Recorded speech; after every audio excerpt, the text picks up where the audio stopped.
स्वागत करते हैं आप सभी का हमारे YouTube चैनल ज्ञान गंगा हिंदी में। और आज हम लोग पढ़ेंगे क्या दबाव समूह और आंदोलन के प्रभाव सकारात्मक होते हैं। अर्थात जो दबाव समूह होते हैं या आंदोलन करने वाले लोग होते हैं उसका सही असर, उसके फायदेमंद वाले असर होते हैं या नहीं होते हैं। तो आइए देखते हैं। शुरुआती तौर पर लग सकता है कि किसी एक ही तबके के हितों की नुमाइंदगी करने वाले दबाव समूह लोकतंत्र के लिए हितकर नहीं है।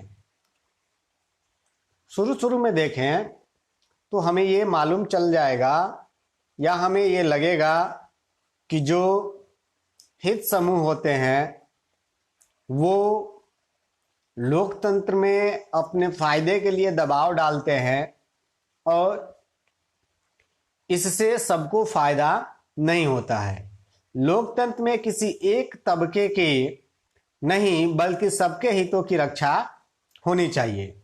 यह भी लग सकता है कि ऐसे समूह सत्ता का इस्तेमाल तो करना चाहते हैं लेकिन जिम्मेदारी से बचना चाहते हैं। राजनीतिक दलों को चुनाव के समय जनता का सामना करना पड़ता है लेकिन ये समूह जनता के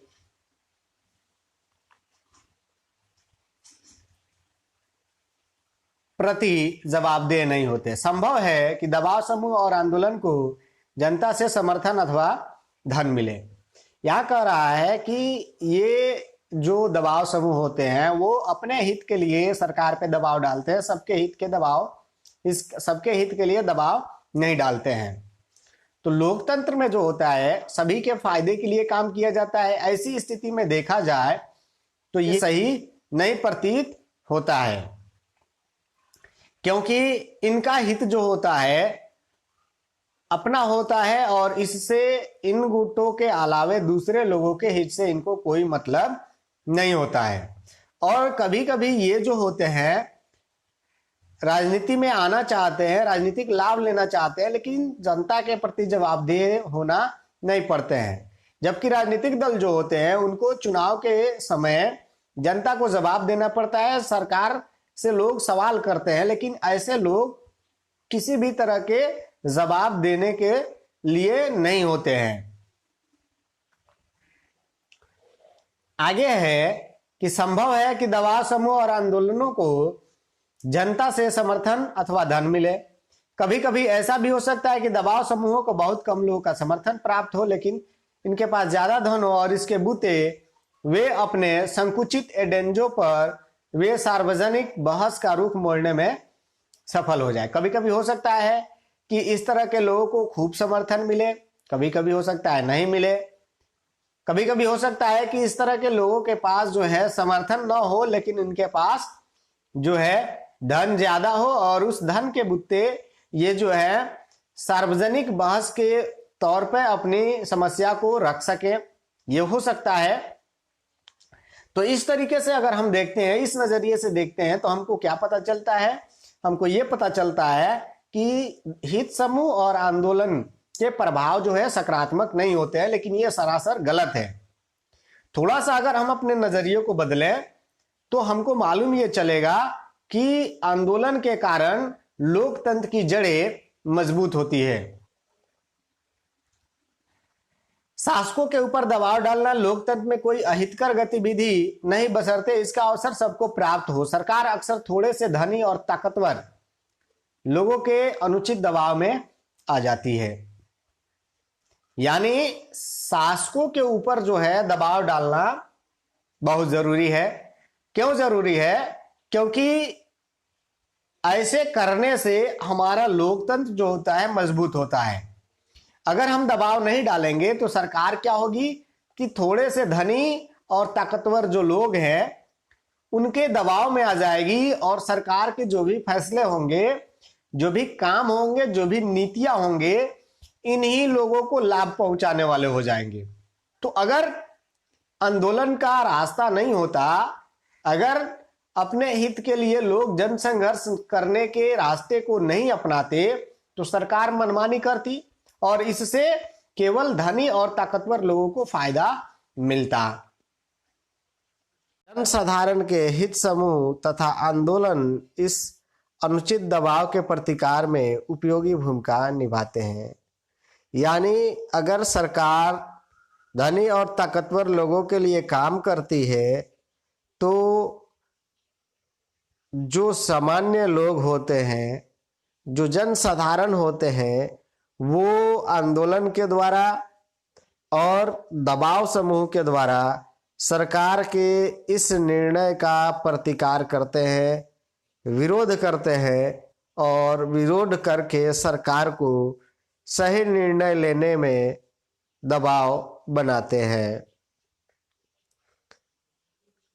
और आम नागरिक की जरूरतों तथा सरोकारों से सरकार को अवगत कराते हैं। और दबाव समूह जो होते हैं वो विरोध करते हुए सरकार के सामने ये रखते हैं कि आम नागरिक की क्या ज़रूरतें हैं और सरकार को उन ज़रूरतों को पहले पूरा करनी चाहिए। ये दबाव समूह के द्वारा बतलाया जाता है। तो निश्चित तौर पर दबाव समूह यहाँ अच्छा काम कर रहा है। वर्ग विशेष हित समूह भी महत्वपूर्ण भूमिका निभाते हैं। विभिन्न समूह सक्रिय हो तो कोई एक समूह समाज के ऊपर प्रभुत्व कायम नहीं कर सकता। उदाहरण के तौर पर अगर सभी वर्ग के लोग जो है अपने हित के फायदे के लिए आवाज उठाएंगे तो एक वर्ग के लोगों का प्रभुत्व जो है समाज के ऊपर नहीं होगा। उदाहरण के तौर पर आप इस तरीके से समझ सकते हैं कि एक व्यक्ति मांग करता है कि हमको ये चीजें मिलनी चाहिए, तब तक दूसरा व्यक्ति उसके विरोध में सरकार के आ जाता है कि अगर आप उनको ये चीजें दे रहे हैं तो इससे हमारा नुकसान हो रहा है, बशर्ते आप क्या करें या इनको देने से पहले ज्यादा जरूरी है हमको देना, तो आप हमारी मांगों को पहले पूरा कीजिए। तो ऐसे में सरकार के सामने दोनों वर्ग की क्या जरूरतें हैं ये खुल करके सामने आ जाती है। उदाहरण के तौर पर आप लोगों ने इसको इस तरीके से देखा कि जब आरक्षण की मांग की गई तो एक वर्ग के द्वारा आरक्षण को उचित माना गया कि हाँ हमको आरक्षण मिलनी चाहिए, तो दूसरे वर्ग के द्वारा जो है उस आरक्षण का विरोध किया गया कि नहीं आरक्षण नहीं मिलना चाहिए। तो इस तरीके से सरकार के सामने पहले वर्ग के और दूसरे वर्ग के दोनों की हित जो है नजर आते हैं और ऐसे में सरकार ये आसानी से तय कर पाती है कि आखिर हम किस तरह के निर्णय लेंगे तो जाकर के सही होगा। तो इस तरीके से होता यह है कि एक समूह का समाज के ऊपर प्रभुत्व नहीं होता है। एक समूह अगर समाज पे अपना प्रभुत्व जमाने की कोशिश करता है तो दूसरे समाज के लोग जो होते हैं वो सरकार पर क्या करते हैं, दबाव डालते हैं कि वो सरकार कोई भी इस तरह के फैसले ना करे जिससे जो है एक समूह को लाभ हो और वो समूह समाज पर अपना प्रभुत्व कायम कर ले।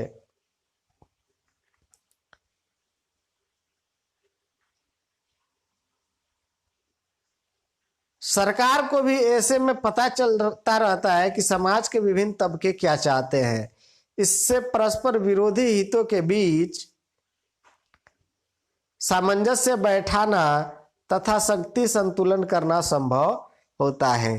तो जैसा कि मैंने अभी बताया कि जब एक तबका मांग करता है तो दूसरा तबका जो है उसका विरोध करता है, तो सरकार को ये मालूम चल जाता है कि दूसरा तबका क्या चाहता है, पहला तबका क्या चाहता है, और ऐसी स्थिति में दोनों के बीच जो विरोध है उसके बीच सामंजस्य बैठाना या शक्ति का संतुलन करना सरकार के लिए संभव हो जाता है कि किसको ज्यादा अधिकार दे, किसको कम अधिकार दे।